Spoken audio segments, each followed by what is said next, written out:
somehow we keep using. So in one way of trying to understand why we keep going back to the IMF, and there will be an 18th and 19th and 20th, as long as we continue to stick with this type of economics that was not meant for a developing country like Ghana, which then takes me to the point you made earlier. But before I even do that, let me exhaust the issue of neoclassical economics. The issue of 50% GDP has come up. This is not the first time. It came up during the National Economic Dialogue. The recommendation there was 60%. And as I said then, what was so magical about 60%? What about 61 or 59? Again, this is something that we've appropriated without fully understanding its historical antecedents or historical basis. The 60% debt GDP ratio and 3% deficit ratio were, for lack of a better term, imposed by the Germans in 1992 at the time of the operationalization of the EU. And it became a huge source of controversy, actually. The Germans imposed it on the EU. The rest of the EU also fought back, but of course the Germans had the power then. And so they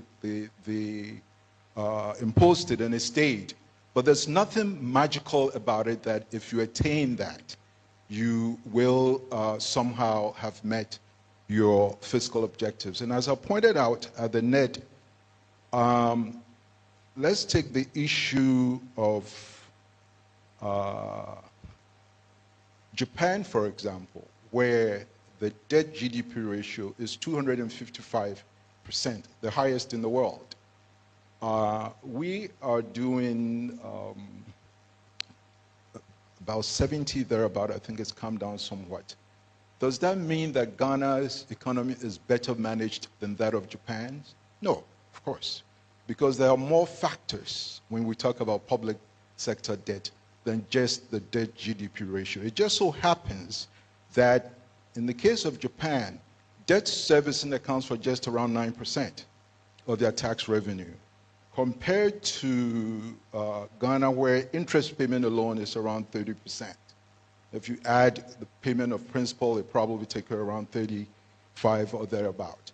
And so the point is that there is more to the pursuit of fiscal rectitude than just these simplistic ratios. We may attain them, but it may not necessarily lead to fiscal nirvana. And so we need to bear that in mind.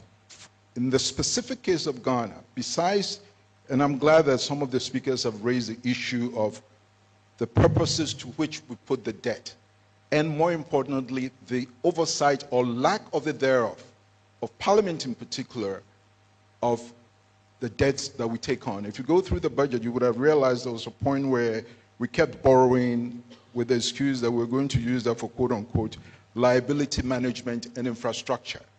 And the budget went to Parliament, and it seemed that no one really verified to see if in fact the money being borrowed was being used for liability or debt management or infrastructure. I took the liberty of actually checking for 1 year, and I realized that the allocation for infrastructure was actually about 24% lower than we had proposed.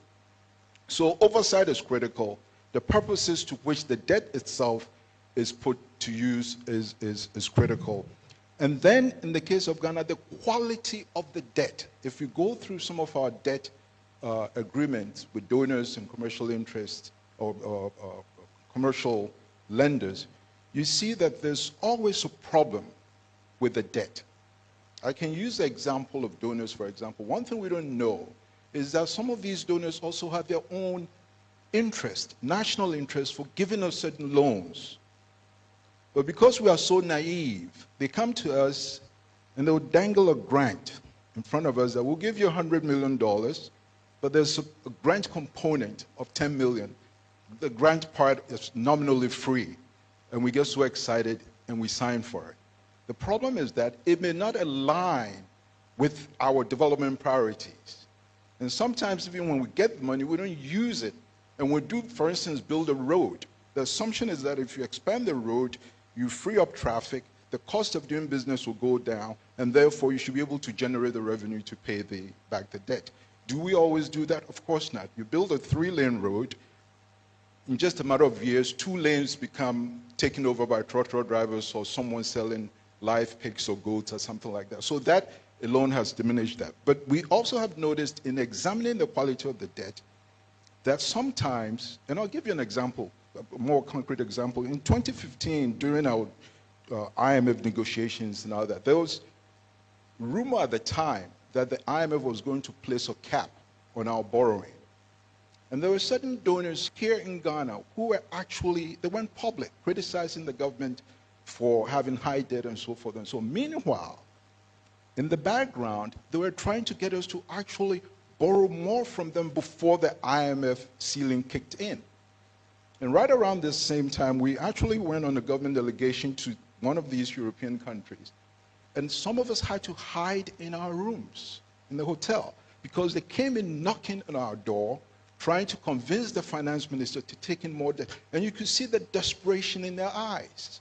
And that's when we learned that at the beginning of every year, they were each given targets to go out there and dump debt on African countries. So you're giving, let's say, 2 billion. Just look for 10 African countries and make it 200 million each, throw in the grant element, and you're done. So the quality of the debt itself is a problem. There's another example of, I think, $100 or $200 million, and in the end, one of the outcomes is giving people $1,000 to go and start businesses and all that.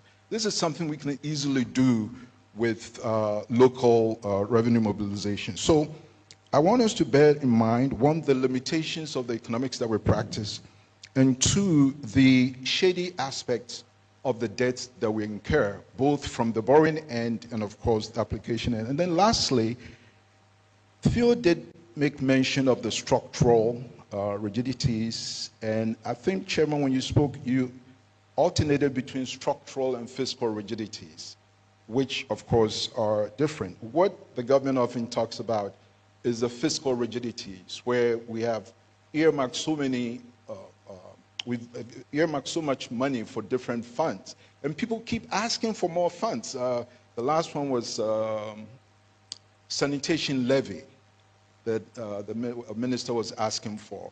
And so that then crowds out the money that we need. So that's one aspect of the rigidity. And this has been going on for years. When I was an economic advisor to the president, and I used to sit in cabinet, this was 12, 13 years ago, this issue came up time and time again.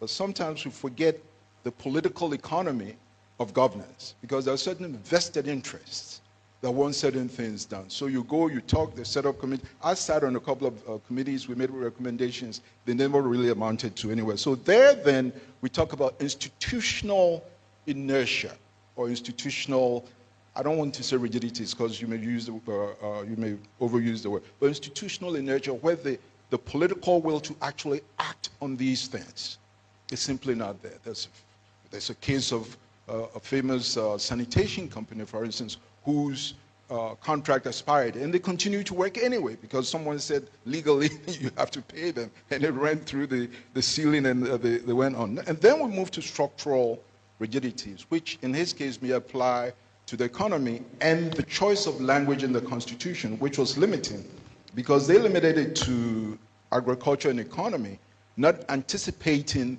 that services would become the dominant sector in the economy. At the time, yes, services was relatively small. Agriculture was the dominant sector, in industry was there. So perhaps for constitutional amendment purposes, we may want to highlight the 3 main sectors of the economy in agriculture, industry, and services, or simply talk about the economy, and then as time goes by, we determine which aspect of it we are talking about. So let me, and then lastly, talking about debt, I just checked the numbers. So debt GDP ratio, we now have 61.8% as of the end of last year. So we are close to the standard 60%. Does that mean that we should go out and celebrate? No. It came down from 68.7 the previous year, 2023. But as I said, our debt service ratio is quite high. It's about 30%. And that's because we've suspended payments. and then compensation is around 45%. So we are looking at 75, 3/4 of our revenue just going to debt service and compensation. So let's be cautious about these numbers, these imported numbers. They may not always reflect our own economic reality and history. Thank you very much. Thank you. Thank you very much. So I think you endorse the focus on the purposes for which the debt is put, also the oversight and monitoring, and then you add the quality of the debt as one of the other issues we should look at. And I will return to that with a question based on Article 181A as currently written, which regulates the process of contracting debt.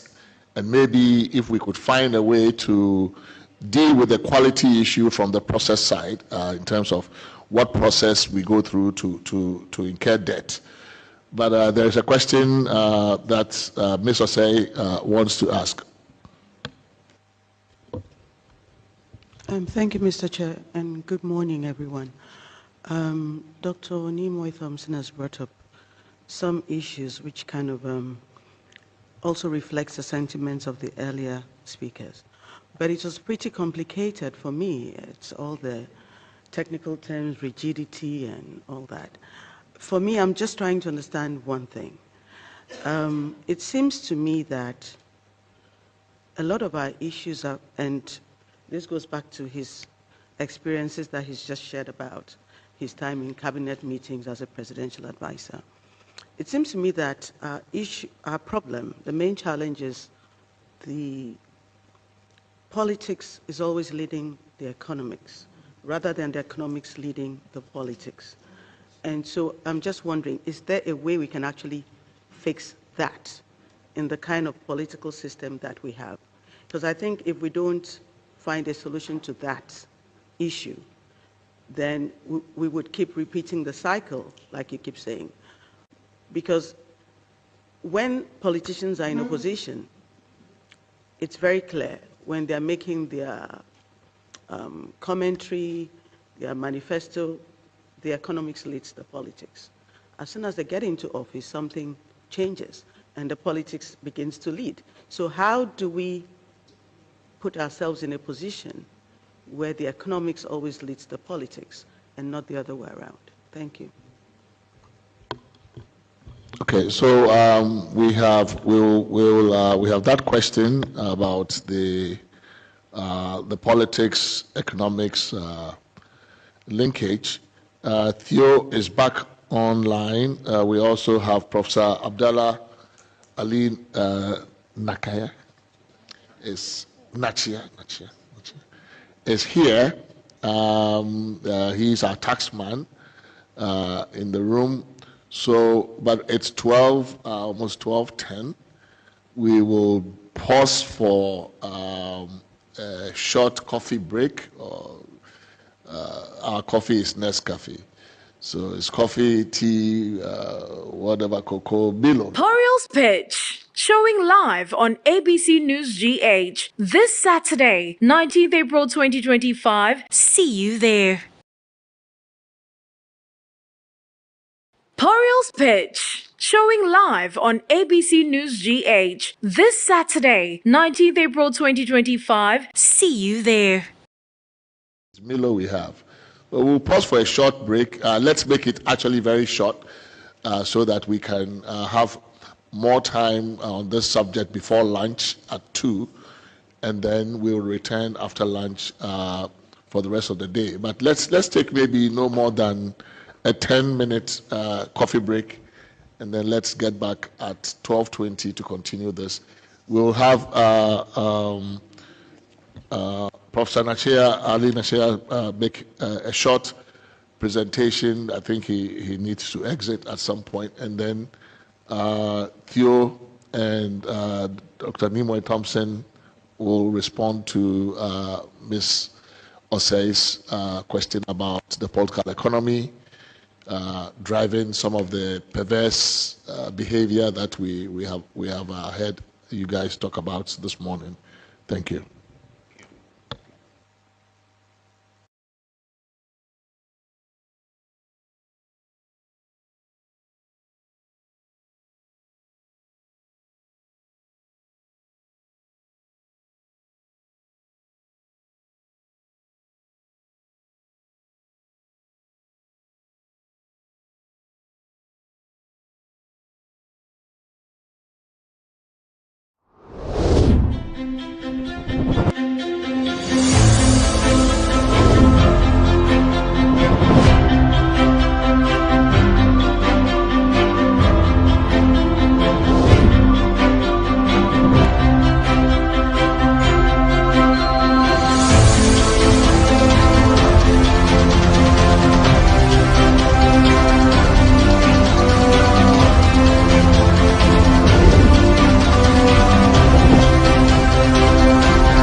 live on ABC News GH this Saturday, 19th April 2025. See you there. Poriel's Pitch. So I think before Ms. Abna Moa takes leave of us,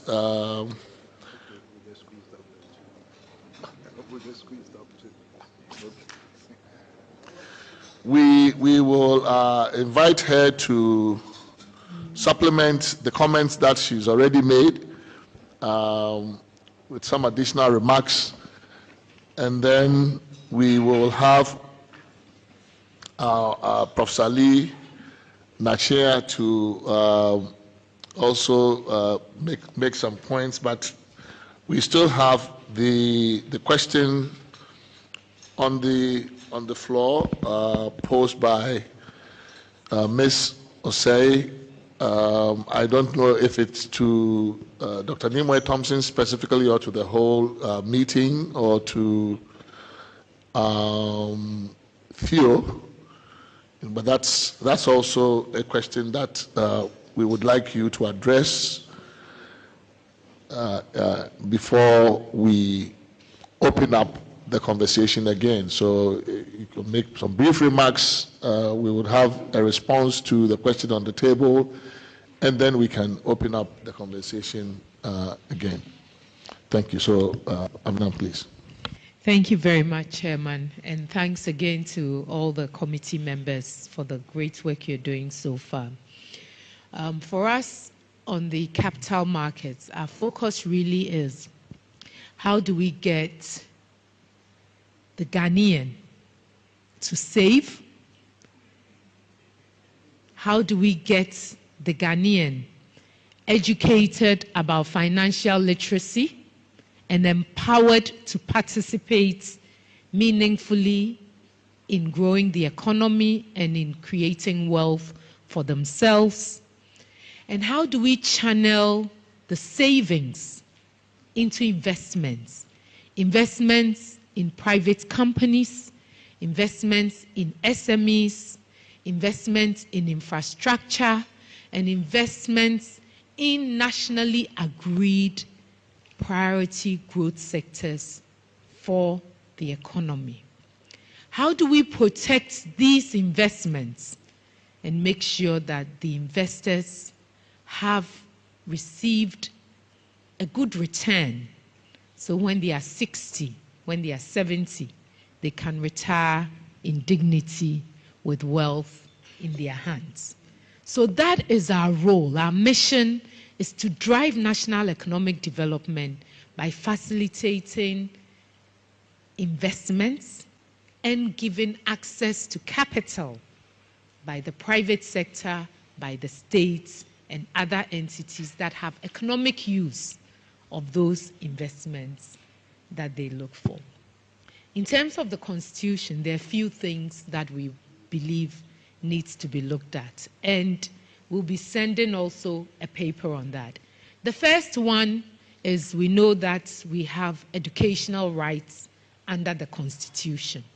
So the educational rights of 1992 versus today is very different. And we think that enshrining the type of educational rights that Ghanaians should have is important for the economic transformation that we need.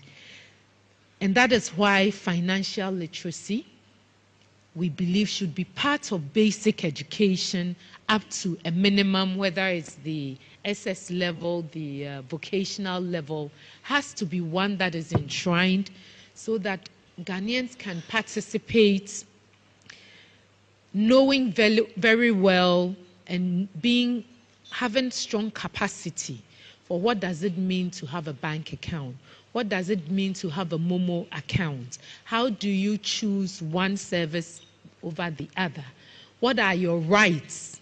And things such as the technology fraud, the Momo fraud, etc., that we are seeing can be mitigated without a population that understands how to use the tools that enable financial inclusion. We will not have the right the right capacity individuals, whether they are going to work for other people or run their own businesses. So one of the key areas that we want to see is financial literacy education as a fundamental right of everyone born in Ghana, and they must have it for a minimum number of years.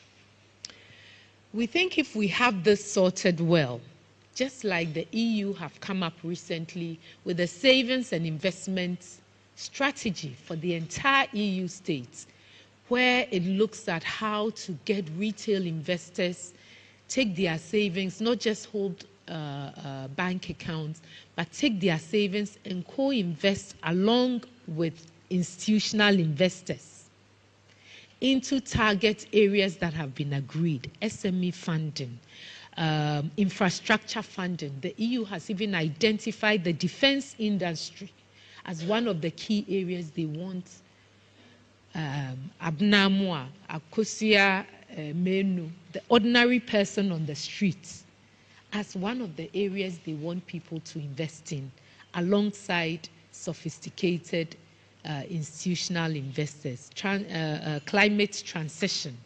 And so a national strategy around savings and investments is critical, because we've realized government, we are talking about what government uses the money for, how much we are borrowing. What is all of that supposed to do? It's supposed to go to economic development. Models everywhere have shown that the private sector actually should lead investments in these economic development. In Ghana, it's not the same. In Ghana, it's the states leading, borrowing on our behalf. We say, what's even the use of the funds? And so that's why about 12, 13 years ago, and I see my boss here, some of us fought for the pensions industry to be liberalized, and which now has created the NPRA and the Tier 2 and Tier 3 pensions, which are privately managed and privately run. Today, that industry is worth about 100 billion Ghana cedis. How do we actively grow membership of that industry? There are about 2 million or less unique contributors to schemes of pensions today. We have a working population in excess of 20 million people. How do we get everyone, every Ghanaian, into a pension scheme, ensure they have a living wage, are educated, and are contributing towards these pension schemes that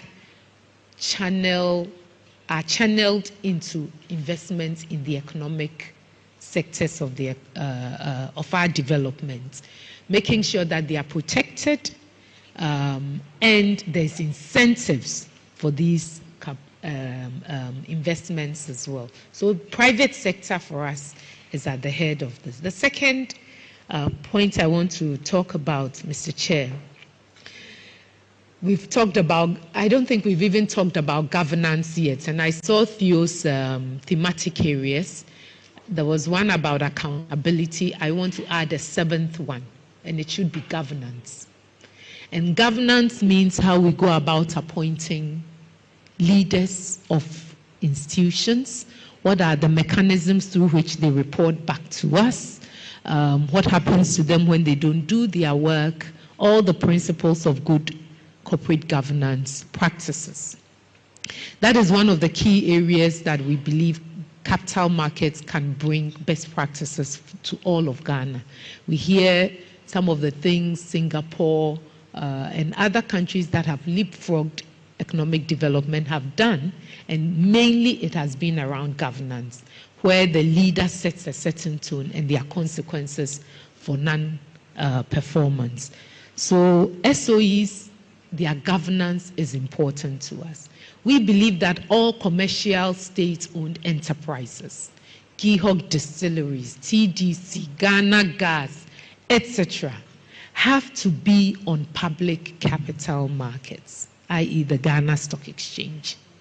They must be listed there. They should be run as purely commercial entities. If they need additional capital to escalate, to grow their ambitions. They should take that money from public markets, and their governance must meet the minimum governance requirements of public markets. Their financials must be disclosed and published in the newspapers like the private companies that take this on. And through that, they will deliver the services we need. We will get rid of the CEO, not the president appointing and removing as they want, but the performance mandate of the leadership, the board, etc., has to be dealt with on public capital markets. The final point, Mr. Chair, has to do with our local governments. And for years, I joined the industry almost 28 years ago, straight out of university, came to capital markets. The first workshop I attended was on municipal finance. 28 years ago, until date, we don't have a Municipal Finance Act.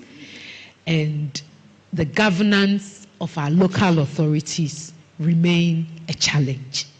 And so as we are looking at these, I think one of the key areas we want to see is what we are going to do about the municipal governance and financing.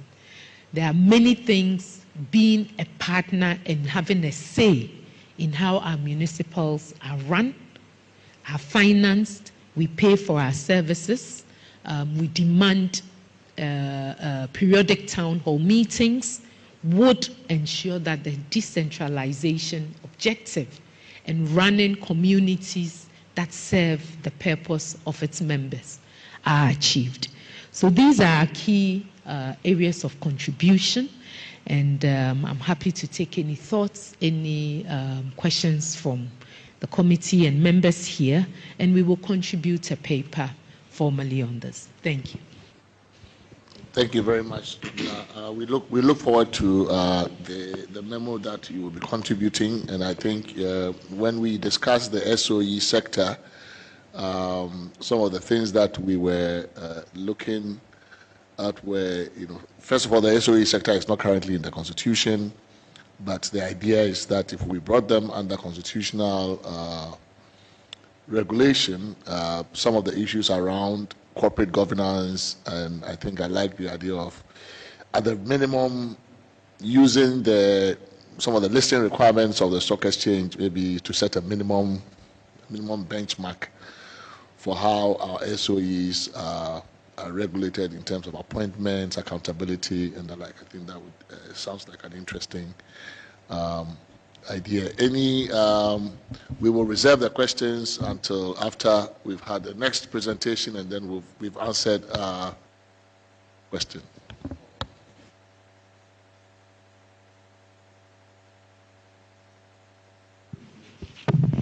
Thank you very much. I don't want to preempt it, but I think Ms. Osei's question for me is the bedrock of all the discussions we are having.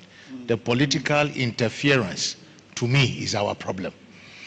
Because if you look at the Constitution, we seem to have thought we had insulated the monetary process by securing the Bank of Ghana's governor's tenure.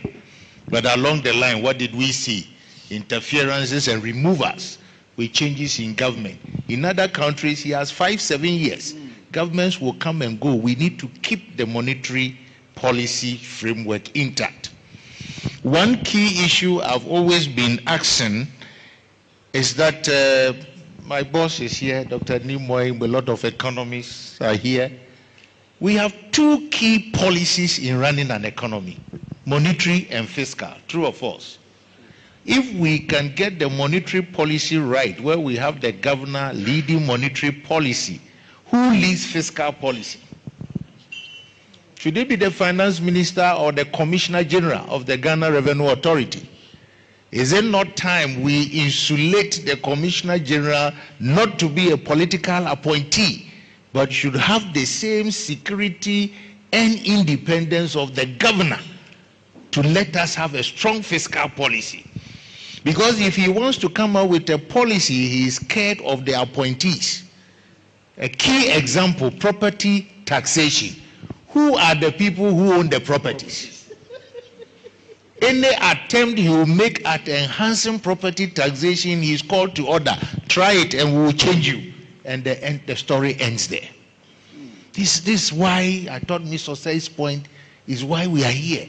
How do we insulate these appointments, institutions that are the bedrock? Article 41J of the Constitution, duties of the citizen. It says every citizen has to disclose honestly your income and pay the taxes. Is there in the Constitution? Why should we be chasing people to pay their taxes when the Constitution, which is the group norm, is telling you this is what you should do as a duty? And then you come and read reports, Shraj and Ghana Integrity Initiative, Auditor General. We lose close to $3 billion every year from corruption. How much did we go to IMF for? 3 billion for 3 years. So every year 1 billion. And we are losing 3 billion a year. Corruption. So if we stem that, do we need to borrow? That's only corruption. Now we come to natural resources. ASEP will always tell us we lose on average $2 billion from illicit flow of only gold